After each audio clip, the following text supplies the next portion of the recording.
जब बार बार बताने के बाद, लॉगिन ब्लॉक करने के बाद विभाग ने जो है अपर मुख्य सचिव और जिला अधिकारियों को निर्देश दिया कि चुनो, समझाओ और नहीं समझे तो बर्खास्त कर दो। अब बर्खास्त हो गया।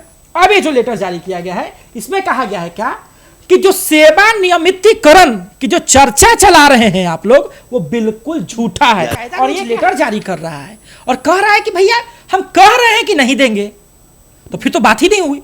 वो तो देखिए मुलाकात, बात और चर्चा तब होती है जब दोनों लोग बात करने के पक्ष में होते हैं कि भाई चलिए बात करके सुलझाया जाए इस मामले को। लेकिन विभाग सीधे करे कि नहीं देंगे, नहीं देंगे हम। ये तो गलत है ना साहिल जी। अगर वो किसी चीज के लिए डिमांड कर रहे हैं कि हम लोग को परमानेंट कर दीजिए, अब उन लोग का ये भी कहना है कि इसके बाद हम लोग क्या करेंगे। हम लोग को तो रखा गया ये कह कर कि आप यहाँ पे काम कीजिए, पर अगर उन लोग को निकाल दिया जाएगा तो वो क्या करें, क्योंकि बहुत लोगों को तो पहले भी निकाल दिया गया है, इसलिए वो लोग परमानेंट होने की डिमांड कर रहे हैं। और अगर वो डिमांड करे तो सरकार, इस विभाग को कुछ उसके लिए फैसला लेना चाहिए, उनको कुछ समझाना चाहिए। ऐसे तो मसले का हल नहीं निकल पाएगा। जी बिल्कुल, विभाग को इसके बारे में विचार करना चाहिए। लेकिन देखिए ना, पक्ष किसी का नहीं दिया जा सकता है। जब देखिए विभाग अपनी इस जिद पे आ रहा है कि हम आपको कह के रखे थे कि आपको हम परमानेंट नहीं करेंगे, और ये लोग इस बात पे आ रहे हैं। देखिए जहां तक इन लोगों को बताया जाता है कि बहुत अल्प समय के लिए रखा गया था, लेकिन फिर बाद में इनको एक्सटेंशन दिया गया, बढ़ा करके इनके समय काल को बढ़ाया गया। उसके बाद ये लोग जो है यहाँ पर नौकरी तो ये तो उनके ऊपर एक दबाव है ना कि आप लोग नहीं आइएगा तो हम लोग आपको निकाल देंगे, और अगर आप आइएगा तो हम लोग सोचेंगे। ये तो पूरी तरह हम लोग को डरा के, धमका के, मतलब उनको वापस लाना हो रहा है उनके ऊपर। अगर वो इस तरह की मांग कर भी रहे हैं तो इस बारे में कुछ अच्छा सोचना चाहिए ताकि दोनों तरफ से बात बराबर हो सके। पर उन लोगों ने डायरेक्ट उन पे धमकी दे दी है कि आपको लौटना होगा। और क्या पता कुछ लोग ऐसे भी हैं जो अभी भी तैयार नहीं है कि हम लोग नहीं आएंगे, वो लोग इससे भी बड़ा आंदोलन कर सकते हैं, अपनी मांग रख सकते हैं। कुछ लोग अगर वापस जा भी रहे तो इससे ये तो नहीं है कि सारे लोग वापस आएंगे।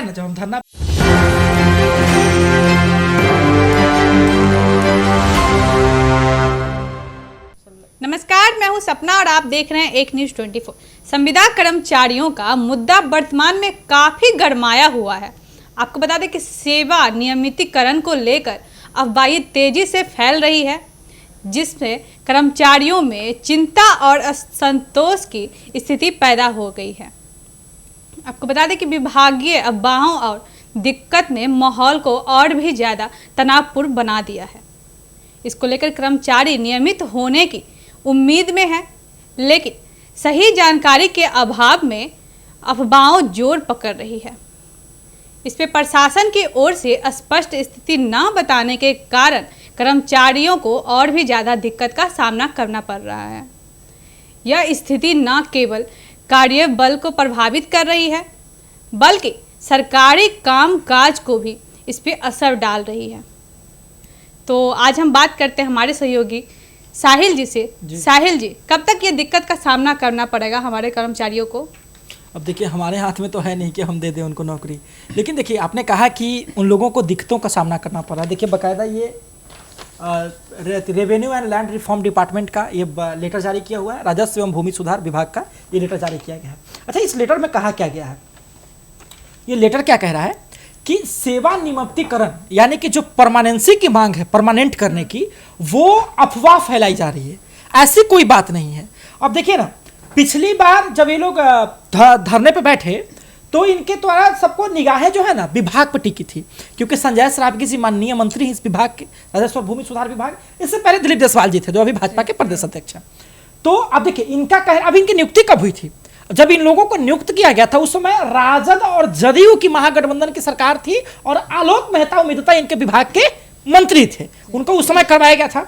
अच्छा, अब इन लोगों का जब कहा जा रहा था कि हमें परमानेंट किया जाए, हमें इस बात को सुनिश्चित किया जाए कि हमको जॉब से कभी भी लात मार के निकाला नहीं जा सकता है, जिसमें इनकी संख्या बताई जा रही थी कि 12,000 से 13,000 के बीच में, 4,000 से 5,000 के बीच में महिलाओं का जो रेशियो है वो है।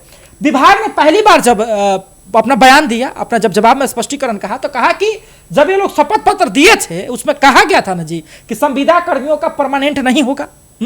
उसमें कहा गया था और फिर भी आप शपथ पत्र दिए, ठीक है। लेकिन फिर भी ये लोग जो है उस बात को नजरअंदाज किया, कहे कि नहीं भाई संविधान में संशोधन हो सकता है तो हमारी नियमावली में क्यों नहीं। ये लोग बैठे वहां पे हड़ताल पे।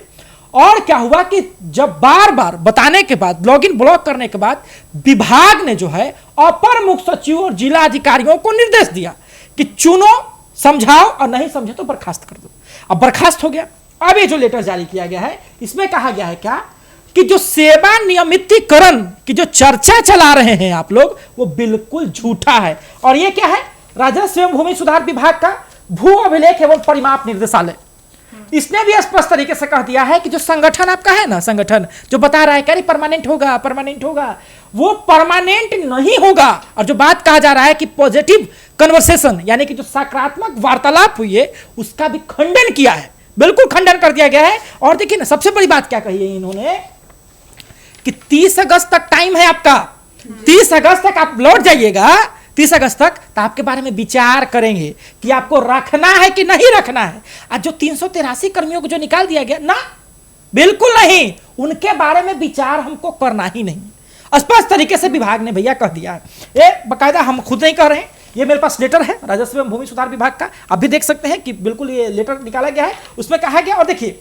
इनका क्या कहना है कि विभाग ने यह साफ किया कि सेवा नियमितीकरण या संविदा अवधि में 60 वर्ष तक नौकरी करने का यानी कि परमानेंट करने जैसा कोई भी प्रस्ताव पर विचार नहीं हो रहा है और नहीं ऐसा कोई प्रावधान है। समझे, मतलब कि विभाग स्पष्ट कह रहा है कि जब आप नौकरी के लिए आए थे तो आपको कहा गया था कि भैया ये संविदा का नौकरी है, ठीक है, आपको करना है तो करिए, लेकिन परमानेंट नहीं होगा। और आपसे शपथ पत्र साइन करवाया गया था, शपथ पत्र और प्रपत्र, जिसमें लिखा था कि मैं इस बात पर जो है निर्धारित हूं, अटल हूं कि हम इस चीज को लेकर के जो है कभी भी हड़ताल या आंदोलन नहीं करेंगे। इसी बात का विभाग हवाला दे रहा है। लेकिन अब देखिए ना, खेला राजद ने किया।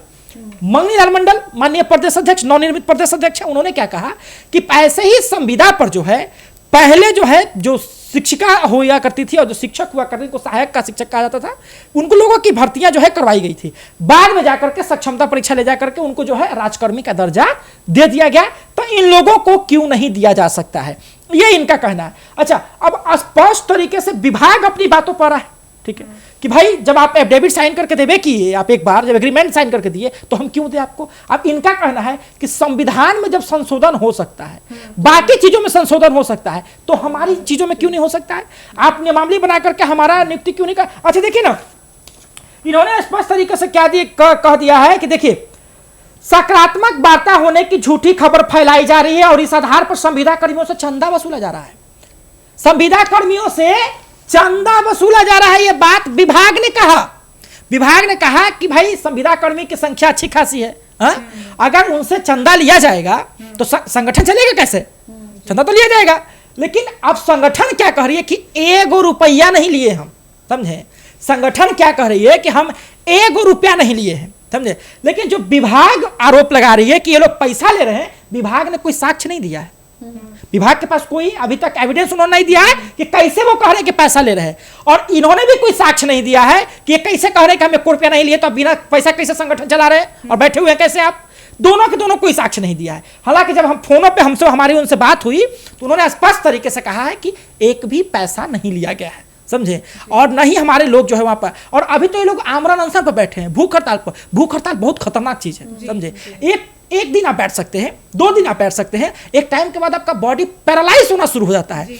अब मान लीजिए कि आपके शरीर के अंदर सकारात्मक प्रक्रियाएं, ब्लड सर्कुलेशन, रक्त परिसंचरण, तमाम तरीके की चीजें होती है। अब मान लीजिए ना कि कहा था है ना कि जो है अगर कुछ मतलब कि खाइएगा नहीं पीजिएगा नहीं तब चल कैसे पाएगा। एक टाइम ऐसा आएगा कि लोगों की स्थिति बद से बदतर होना शुरू हो जाएगा। और जब विभाग रोज लेटर निकाल रहा है और कह रहा है कि हम तो देंगे है नहीं, देंगे है नहीं, देंगे है नहीं, लोग कह रहे ना हम तो लेंगे, हम तो लेंगे, हम तो लेंगे, ये लोग मतलब कि अलग ही टोन में है, ये लोग अलग ही टोन में है, स्पष्ट तरीके से। ऐसे तो नहीं ना इसका निकल सकता है, इसका सॉल्यूशन तो ऐसे नहीं निकलेगा कि वो एकदम दनादन वो बोल रहे कि नहीं हम हटेंगे नहीं।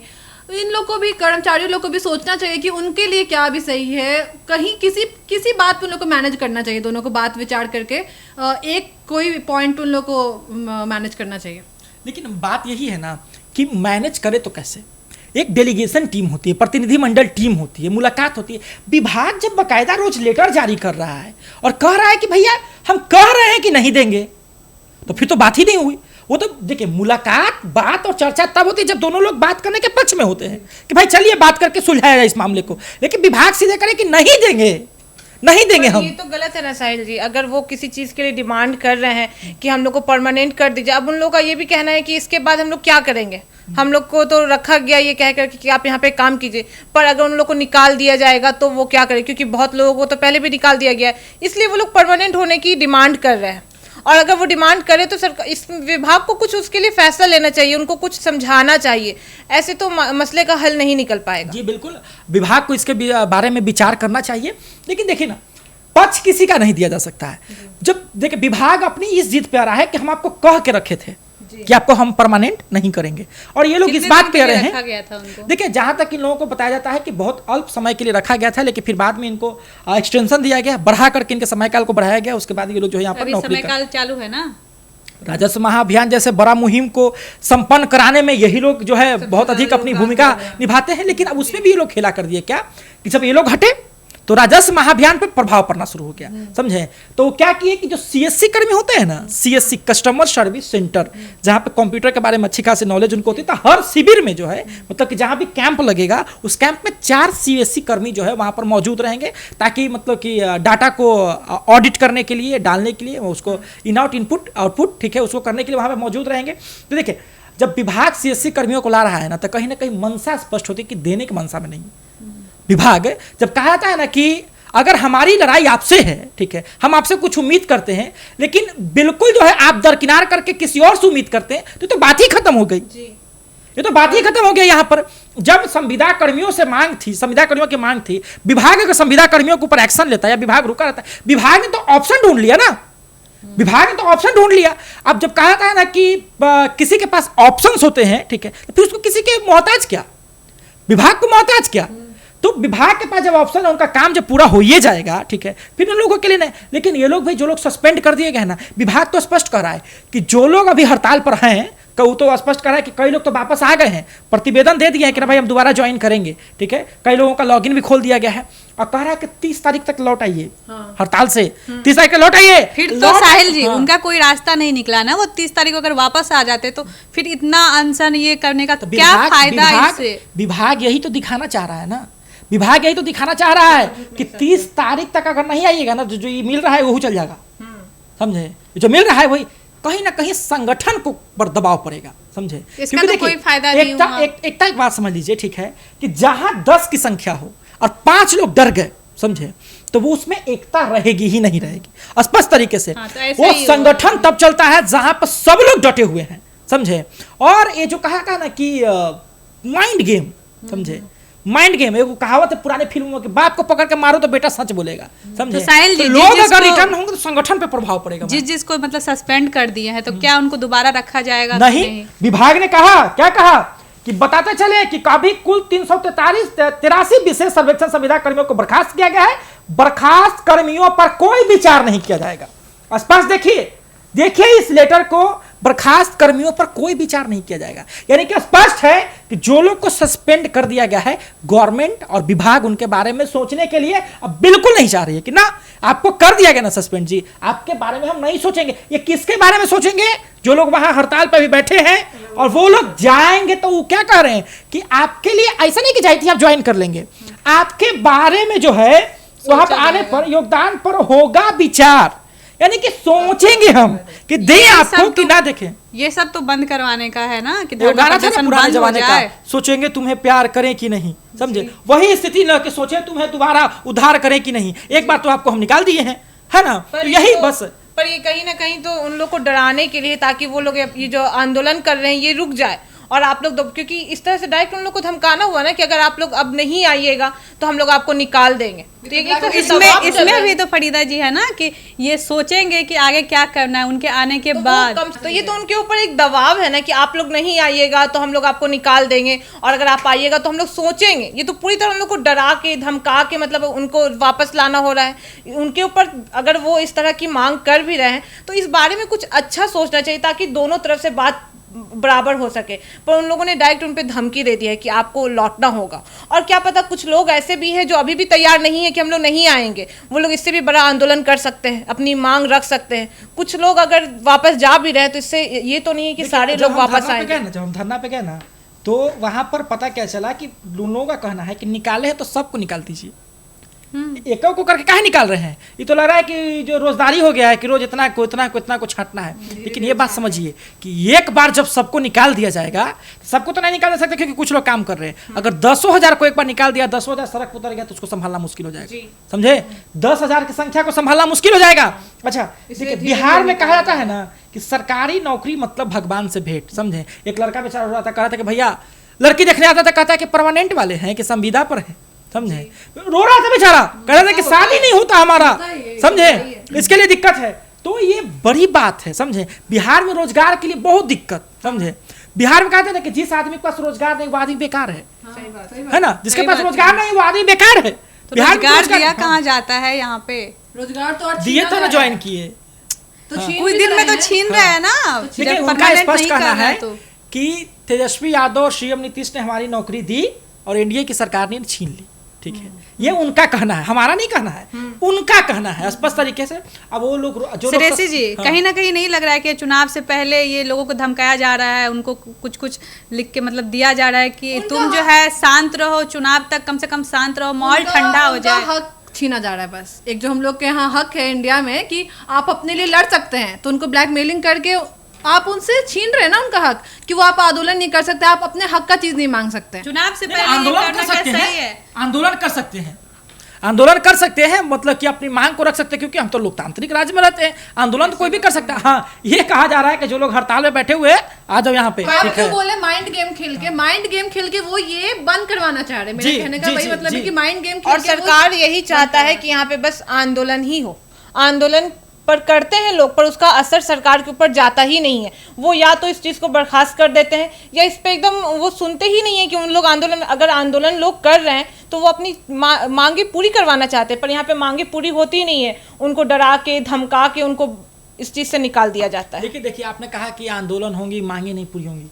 बिहार को आंदोलन की जननी कहा जाता है। बिहार जिसको आंदोलन की भूमि कहा जाता है, जयप्रकाश नारायण का वो छात्र आंदोलन ऐतिहासिक गांधी मैदान में जिस समय उन्होंने कहा था। एक बात बताइए कि ये आंदोलन होना सच में अच्छी चीज है क्या बिहार के लिए? हर चीज के लिए हमको रोड पे निकलना पड़ेगा, हमको प्रशासन का मार खाना पड़ेगा। आंदोलन होना बिल्कुल अच्छी चीज नहीं है। अगर किसी ने किया है तो आप कम से कम आंदोलन खत्म होना चाहिए बिहार में। बात स्पष्ट है, ठीक है, कि यदि विपक्ष और लोग अपनी मांग को लेकर के सड़कों पर उतरे हैं तो ये लोकतंत्र के लिए सबसे मजबूत चीज है। क्योंकि यदि आप गद्दी पे बैठे हैं, 60 लोग, सुनिए मेरी बात पहले, अगर 60 लोग आपके समर्थक हैं तो 40 लोग आपके आलोचक भी होने चाहिए।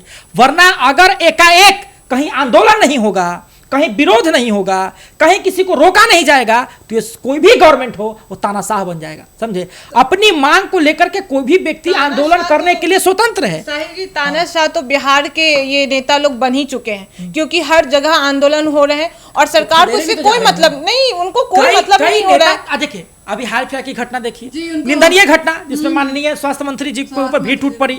वो अभी उससे पहले जो है आप देख सकते हैं कि वो जो जेडीयू के जो मंत्री हैं, ठीक है, उनके श्रवण कुमार के ऊपर जो है भीड़ टूट पड़ी।